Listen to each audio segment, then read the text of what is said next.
আসসালামু আলাইকুম প্রিয় শিক্ষার্থীবৃন্দ। সবাইকে রমজানুল মোবারক।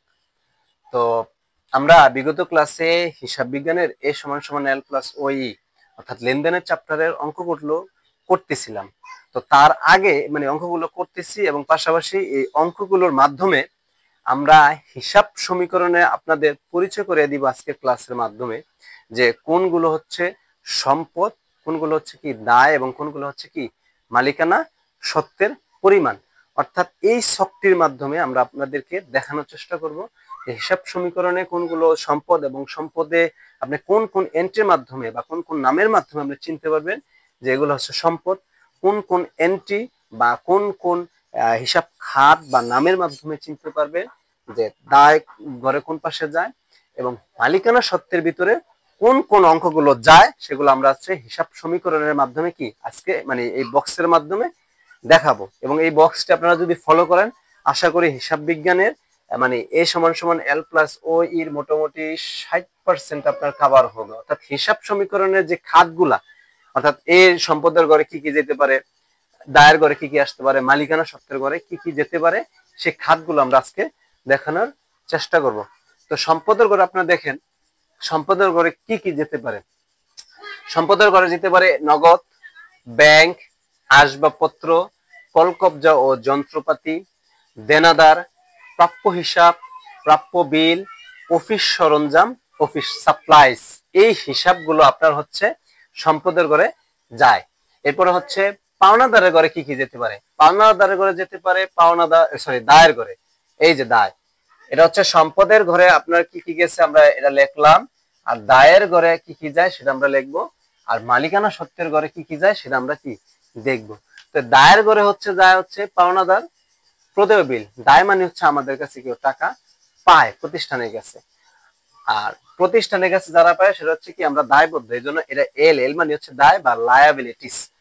পাওনাদার আমাদের কাছে টাকা পায়, প্রদেয় হিসাব আমরা টাকা দেব, কোনো কাজের টাকাটা আমরা দেই না এখন পর্যন্ত দেব। প্রদেয় বিল হিসাব একই জিনিস, প্রদেয় বিল হিসাব।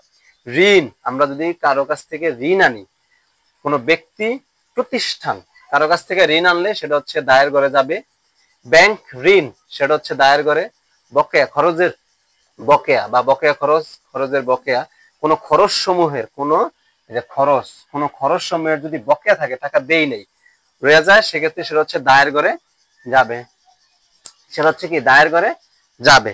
তাহলে সম্পদের ঘরে হচ্ছে এগুলা দায়ের ঘরে। আর মালিকানা সত্ত্বের ভিতরে অটোমেটিকলি বসবো মূলধন।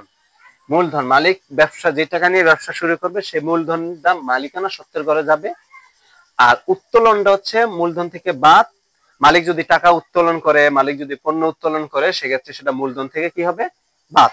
কোনো ব্যয় থাকলে, কোনো খরচ, ব্যয় মানে হচ্ছে খরচ, কোনো খরচ থাকলে কিংবা কোনো ব্যয় থাকলে সেটা হচ্ছে মালিকানা সত্ত্বের থেকে কি বাদ যাবে ব্যয়। এবং আয় থাকলে, কোনো আয় সমূহ থাকলে সেটা মালিকানা সত্ত্বের ভিতরে যোগ হয়, মালিকানা সত্ত্বের সাথে যোগ হবে।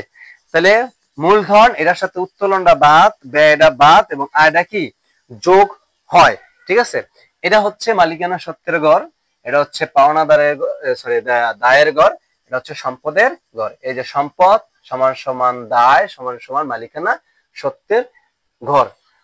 এবার এই যে সম্পদ সমূহ আসলে মালিকানা এই সম্পদের পরিমাণ বাড়বে, যদি কমে ওই সম্পদের পরিমাণ কি হ্রাস পাবে, মাইনাস করে দিন। পাওনাদারের হিসাবটা দায়ের ক্ষেত্রে যদি দায় বা আমরা টাকা আরো আনি আরো পায় সেক্ষেত্রে বাড়ামো। যদি কোনো বিল আমরা পরিশোধ করি কাউকে, এখান থেকে দায়ের ঘর থেকে বাদ দিন, মালিকানা সত্ত্ব তো দেখাবে। তো হিসাব সমীকরণের আপনার যে বেসিক মানে মূল ভিত্তিটা যদি আপনি না চিনেন যে কোনটা সম্পদ, কোনগুলো দায় এবং কোনগুলো হচ্ছে মালিকানা সত্ত্ব, সেক্ষেত্রে যদি না চিনেন আপনি অঙ্ক করতে পারবেন না। এজন্যই আমাদের মূল উদ্দেশ্য ছিল যে আমরা পরিচয় করে দিই সম্পদের সাথে, দায়ের সাথে, মালিকানার সাথে পরিচয় করে দিই, যাতে আপনি সহজে চিনতে পারেন। এবং এখান থেকে এই যে এই ছকটা আপনি আপনার খাতায় উঠাতে পারেন। বিশেষ করে ক্লাস 9 এবং 10 অর্থাৎ নবম দশম শ্রেণীর যারা নতুন হিসাব বিজ্ঞানের সাথে পরিচয় হচ্ছেন, আপনাদের জন্য খুবই গুরুত্বপূর্ণ একটি ক্লাস ছিল এটা, যে সম্পদ, দায় এবং মালিকানা সত্ত্ব চেনা। এটা দিয়ে আপনি হচ্ছে একেবারে অঙ্কের একেবারে শেষ পর্যন্ত দৌড়াইতে পারবেন যদি এইগুলো আপনার মাথায় থাকে। আর যদি এগুলোর সাথে পরিচয় না হন, আপনি কখনোই কি অঙ্ক করতে পারবেন না, এলোমেলো হয়ে যাব। তো সকলকে আহ, আবার সালাম রইলো। সকলে ভালো থাকেন, সুস্থ থাকেন এবং আমাদের পেজের সাথে থাকুন। আমরা নতুন নতুন আরো ভিডিও এবং নতুন নতুন ক্লাস নিয়ে আপনাদের সামনে হাজির হব।